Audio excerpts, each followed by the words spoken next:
Pero en personas jóvenes no va a haber mayor problema.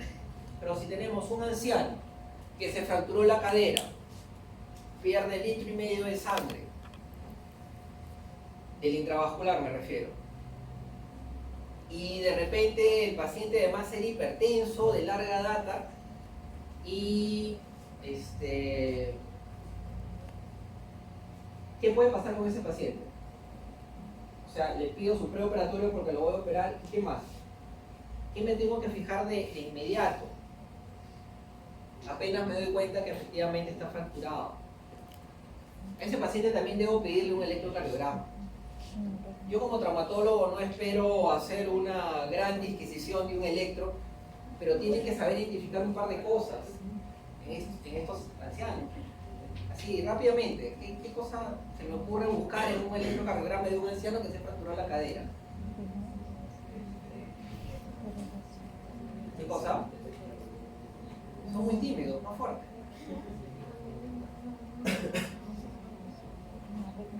Tengo que buscar signos de que no se me haya infartado. ¿Qué le pido? ¿Qué ve? ¿Qué busco, mejor dicho?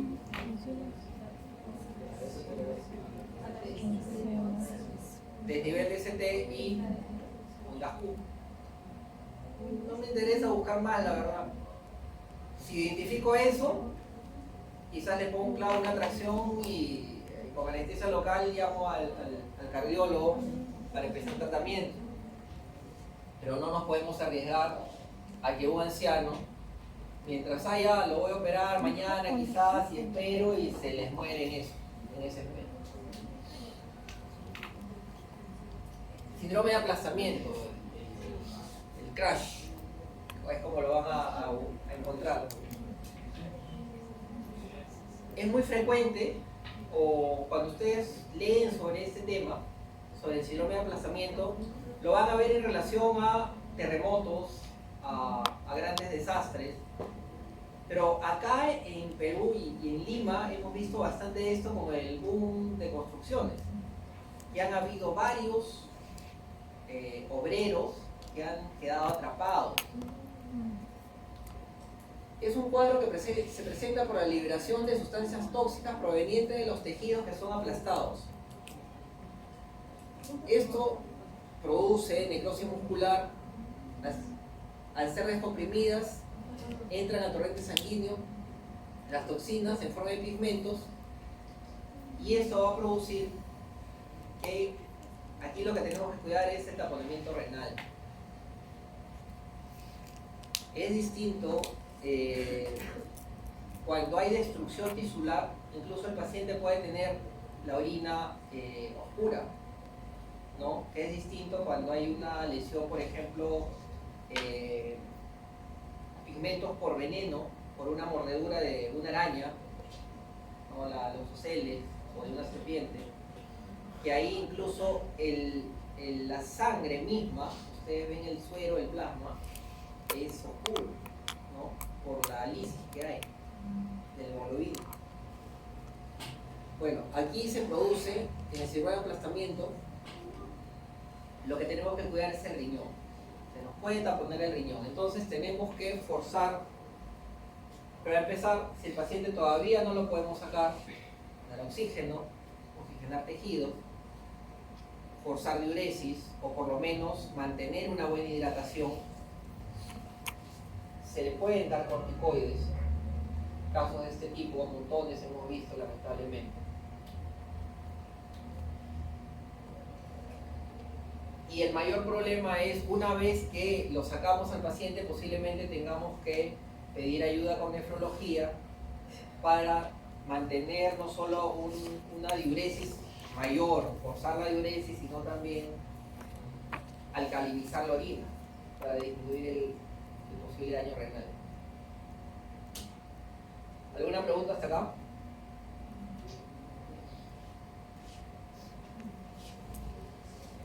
Ya, ahora ya lo más mecánico, propiamente el hueso que se rompió.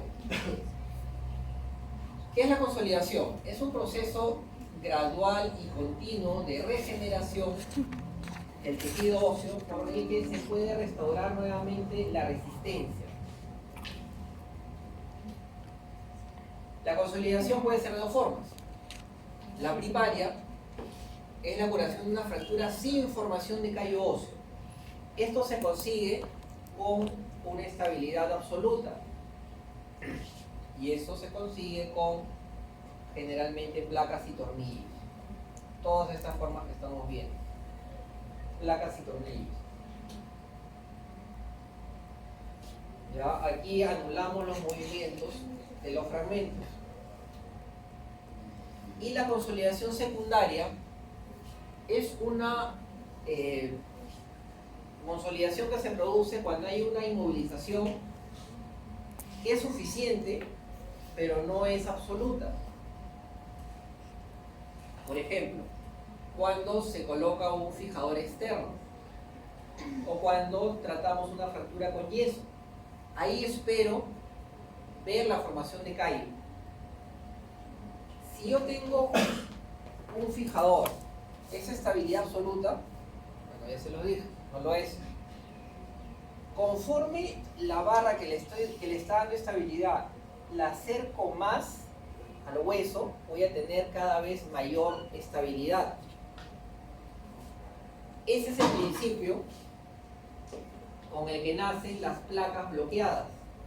Imagínense que esto no es un tubo, sino es una placa. Y que esa placa cada vez la pego más. Sigo teniendo estabilidad angular y viene a ser una placa bloqueada, viene a ser un fijador externo, como esto, interno. Ese es el principio por el que se llega al uso de las placas bloqueadas. ¿Se entendió la idea? Ya. Entonces seguimos.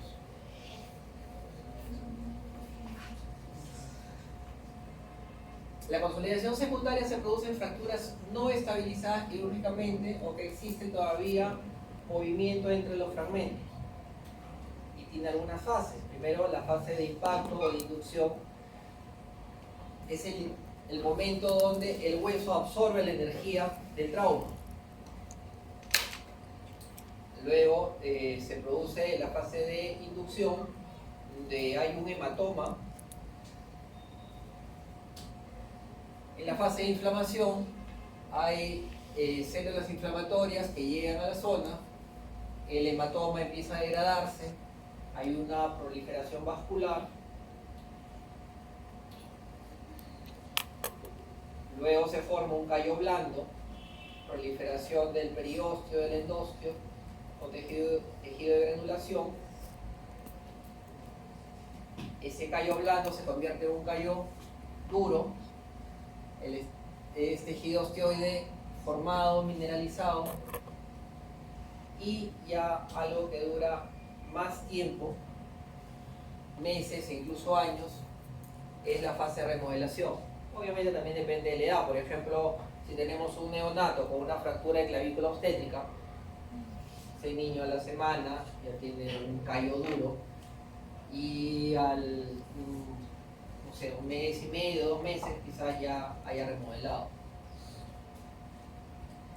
La fase de remodelación, el hueso fibrilar se transforma en laminar y la cavidad medular es ocupada nuevamente por médula ósea. Tengamos en cuenta que aquí, por ejemplo, todavía tenemos el canal cerrado.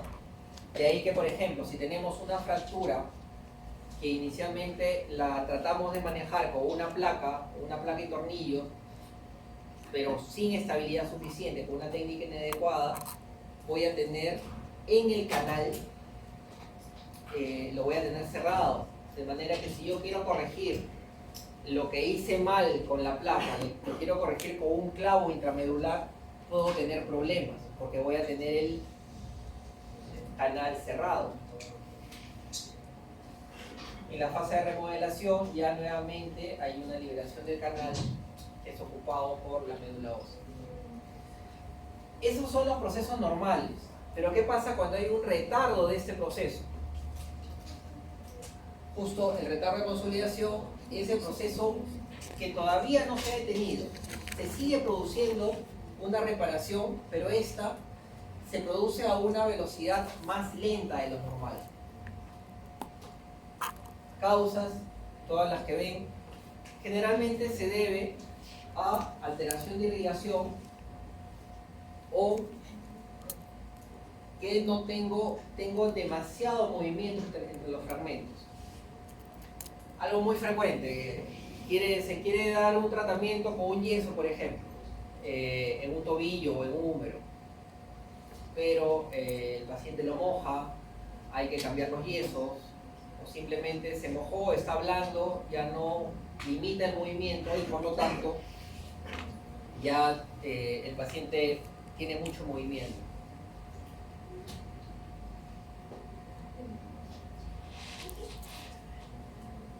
En el retardo de consolidación todavía hay dolor en el foco de fractura, sobre todo cuando hay carga. Al momento de apoyar hay sensación de inseguridad porque el paciente siente inestable la fractura.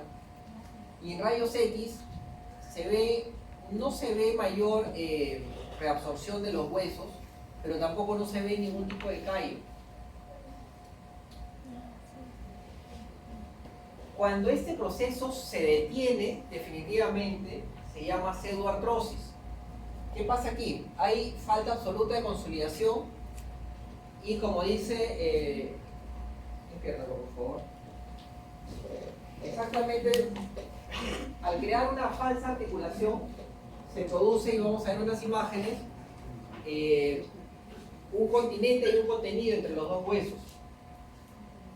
Se trata de un proceso patológico y corresponde a la formación de una cicatriz definitiva, tejido de cicatriz, tejido fibroso, que no se osifica en el foco de la fractura.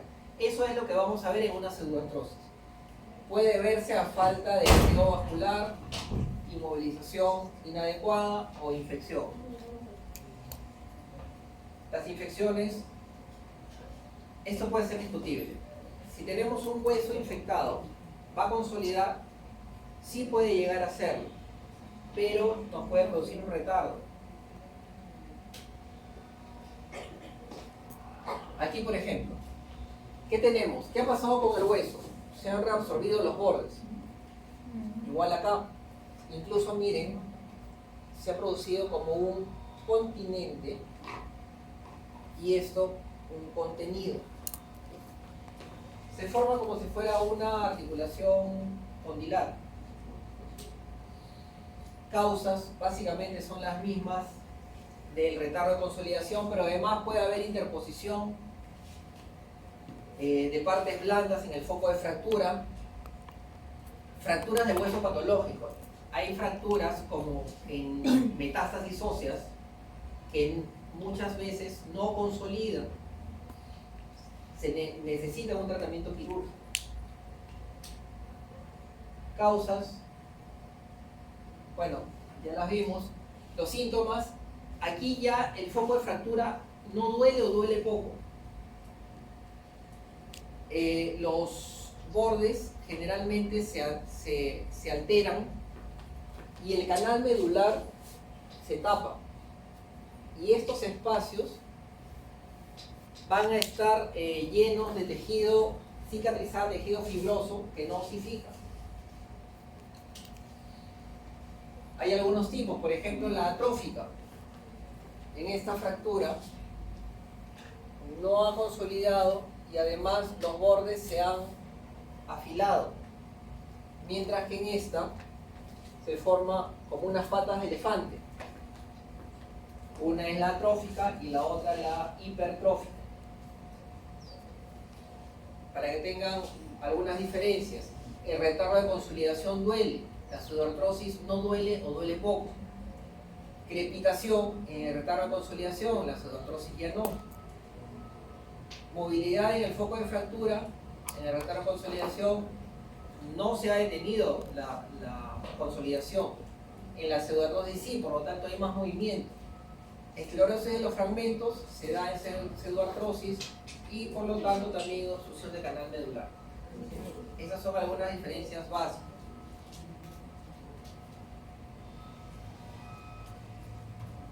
Muy bien. ¿Cómo tratamos una pseudoartrosis? Tradicionalmente es esto. Se abre la fractura, se raspa y se coloca una placa y tornillos o algún material de osteosíntesis, pero que comprima los fragmentos bajo compresión y se coloca injerto óseo. Eso es lo característico, lo que siempre se ha hecho. Algunas formas que ahora, con la nueva tecnología, se está empezando a usar son las ondas de choque. La magnetoterapia, que no son las ondas de choque, son algunas de las cosas que se utiliza en medicina física que aumenta o acelera la consolidación de fracturas. Aún hay reportes, he leído, hasta el 30% más rápido. Pero las ondas de choque son las mismas que se utilizan en urología, por ejemplo, ya llevaron uro, para la litotripsia extracorpórea.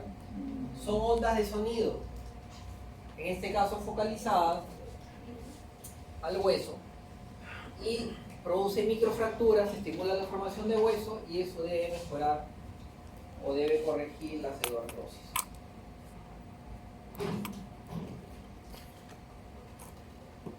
Normalmente para una pseudoartrosis tiene que usar máquinas más grandes de ondas de choque, pero las ondas de choque en ortopedia se utilizan también bastante en entesopatía, ¿no? Por ejemplo, calcáneo, tendinitis, el hombro doloroso. Aquí, por ejemplo, se intentó una osteosíntesis con un clavo primero, pero no consolidó. Y cuando no consolida, el clavo o el material de osteosíntesis es el que sigue teniendo las fuerzas. ¿Qué pasa con un material que sigue teniendo las fuerzas? Como cualquier material, se fatiga y se rompe. Entonces, aquí se corrigió, se colocó injerto, se le colocó una placa con compresión hasta lograr la consolidación.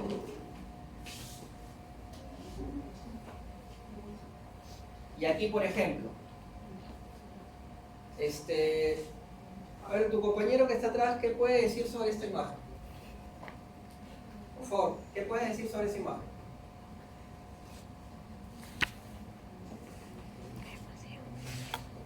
Este es un hueso, acá hay una placa que tiene algunos agujeros, acá hay otro más, y acá, lamentablemente la luz no ayuda mucho, hay una brecha. ¿Qué crees que ha pasado ahí?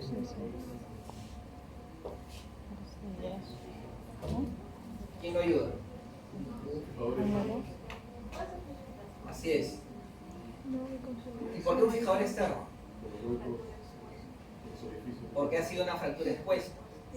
Un fijador externo es un tratamiento temporal, no es definitivo. Si yo coloco un fijador externo es porque hay un daño de partes blandas que no permite colocar un tratamiento definitivo, ¿de acuerdo? Entonces, aquí ¿qué ha habido? Ha sido una fractura expuesta, un gran daño de partes blandas. ¿Puede haber habido un síndrome comportamental? Es posible. Esto está expuesto, ha habido daño de irrigación.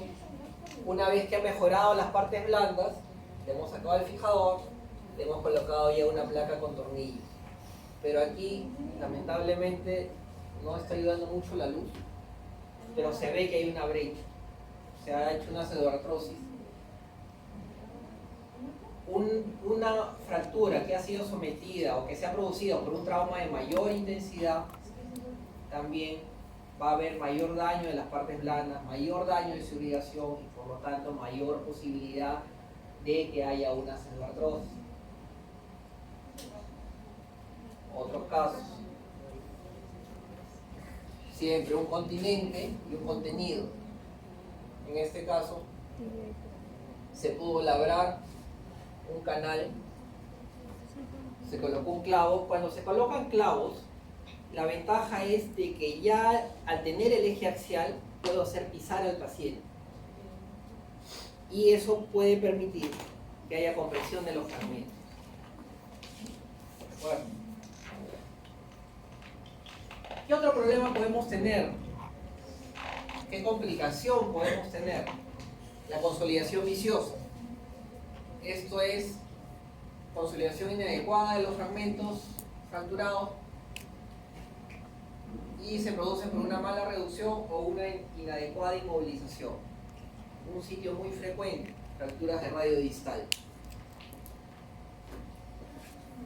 Muchas veces en el tópico se puede realinear una fractura de radio distal, pero con frecuencia la zona dorsal se astilla, por lo tanto no hay apoyo.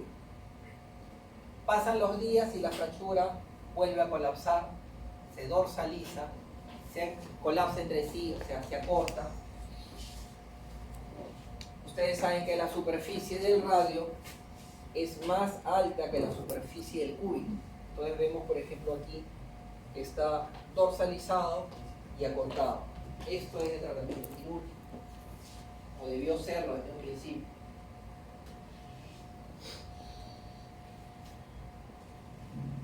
Las formas de consolidación viciosa que pueden alterar el movimiento si es que tenemos superficies articulares anormales, rotaciones, ondulación, acortamiento y bloqueo articular vecino. ¿Qué sucede?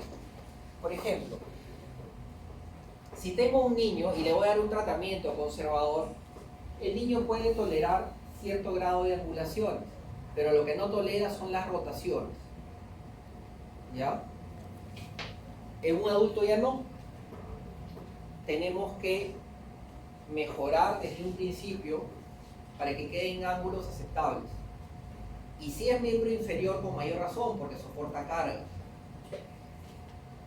Algunas formas de solucionar las angulaciones inadecuadas es justamente con placas y tornillos, donde las placas se convierten en el estabilizador o la columna sobre la que se va a enderezar el miembro, el hueso fracturado y mal angulado.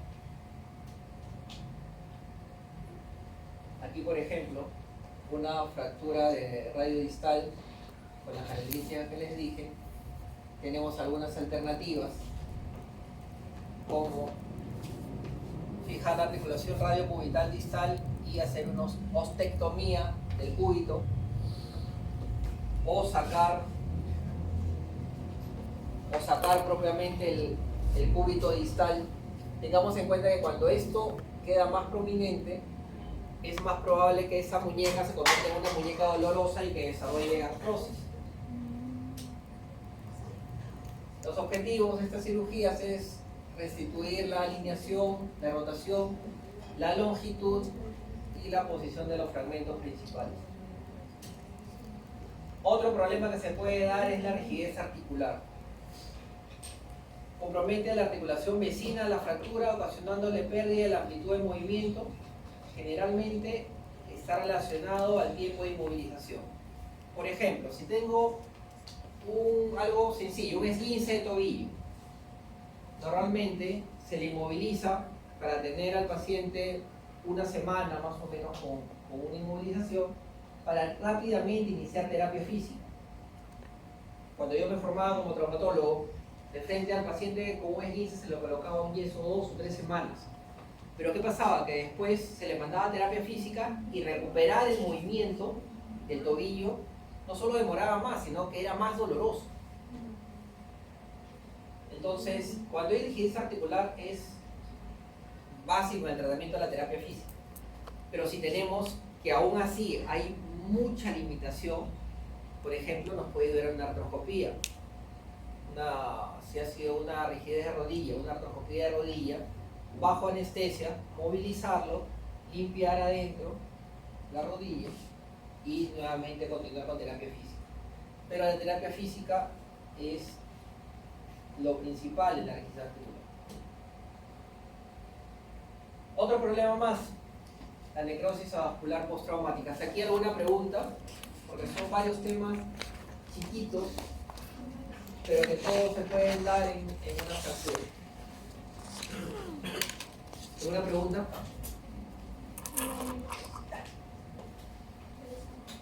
Ya. La necrosis avascular postraumática. ¿Qué pasa? El trauma mismo puede producir daño de irrigación. Si hay fracturas que producen un desplazamiento por donde va la irrigación de un fragmento del hueso, ese fragmento de hueso que ya no va a estar irrigado se va a necrosar. ¿Dónde se produce con mayor frecuencia? En la cabeza de fémur, el escafoides carpiano, el astrágalo, la cabeza humeral, el hueso grande carpiano, cuerpos vertebrales. Más o menos lo que más vamos a ver con frecuencia son estos dos: cabeza de fémur, escafoides y cabeza humeral. Y aquí, por ejemplo, tenemos la irrigación, hay un arco que se produce en la cadera, pero si yo tengo una fractura transcervical, voy a cortar la irrigación y definitivamente la cabeza va a quedar sin irrigación. Eso ya se los explicaron en alguna clase. Por lo tanto, en este caso, ya el tratamiento no es osteosíntesis, sino ya debería ser una prótesis. Salvo que no siga desplazado, se pueda fijar dentro de las primeras horas y sobre todo si es un paciente joven tratando de salvar la cadera. Aquí, por ejemplo, en esta fractura definitivamente todo este fragmento de hueso va a quedar desvitalizado. No hay forma que le llegue irrigación ahí. Otro problema es la artrosis postraumática, si propiamente hay daño del cartílago articular, pero con frecuencia esto se acompaña de fracturas articulares. Las fracturas articulares se deben reducir al 100%. Si no se reducen